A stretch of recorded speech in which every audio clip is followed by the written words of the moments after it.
Big Boss house season 8 Telugu records ని బద్దలు కొట్టాడు నిఖిల్. ఇప్పటి వరకు ఎవ్వరూ అందుకొని హైయెస్ట్ రెమ్యూనరేషన్ ని అందుకోవడమే కాకుండా అత్యద్భుతమైన ప్రైజ్ మనీని కూడా అందుకున్నాడు. అయితే ఇక ఇప్పుడు కేవలం తెలుగు మాత్రమే కాదు, కన్నడ బిగ్ బాస్ ని కూడా శాసిస్తున్నాడు. అదేంటో ఒక్కసారి తెలుసుకుందాం. మనందరికీ తెలిసిన విషయం ఏంటి అంటే సీజన్ 8 తెలుగు నడుస్తున్నప్పుడే సీజన్ 7 కంటెస్టెంట్ అలాగే మన తెలుగు సీరియల్ యాక్టర్ అయిన శోభా శెట్టి, కార్తీక దీపం మోనిత అక్కడికి వెళ్ళింది. కానీ అక్కడ సుదీప్ ఆ హోస్టింగ్ తట్టుకోలేక అక్కడున్న కొన్ని విషయాలు తను భరించలేక హెల్త్ ప్రాబ్లం విషయం బయటకు వచ్చేసింది. అయితే కన్నడ బిగ్ బాస్ లో ఇప్పుడు మరొక తెలుగు సీరియల్ నటి అక్కడ నటిస్తోంది అనమాట.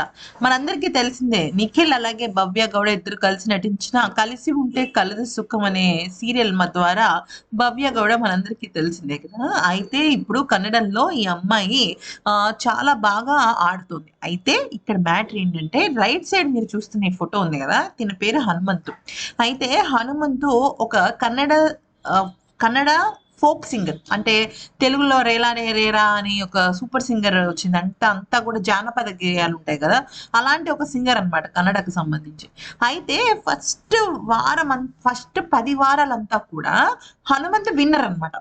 ఎక్కడ చూసినా హనుమంత్ నెంబర్ వన్, తన జెన్యునిటీ నెంబర్ వన్ అంటున్నారు.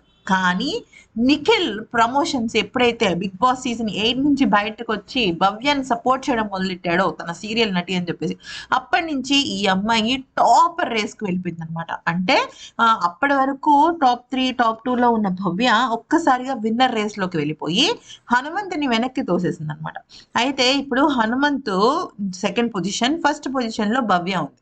అయితే నిఖిల్ కేవలము ఒక సీజన్ మాత్రమే కాదు, వేరే సీజన్స్ ని కూడా తను శాసిస్తున్నాడని చెప్పొచ్చు. అది కూడా చాలా సడన్ గా ఈ అమ్మాయి గ్రోత్ అనేది మారిపోయింది అనమాట. అయితే తను పెట్టిన సోషల్ మీడియా పోస్ట్ ఏకంగా ఒక 10 లక్షల మంది చూశారు. ఒక నిఖిల్ ప్రమోట్ చేస్తే, నిఖిల్ ఒక విన్నర్ గా ప్రమోట్ చేస్తున్నాడు. అప్పటి నుంచి కూడా తన ఒక గ్రాఫ్ అనేది పెరిగిపోయింది. అటు తెలుగు వాళ్ళు ఇటు కన్నడం వాళ్ళు కూడా ఓట్లు వేస్తున్నారు మరి.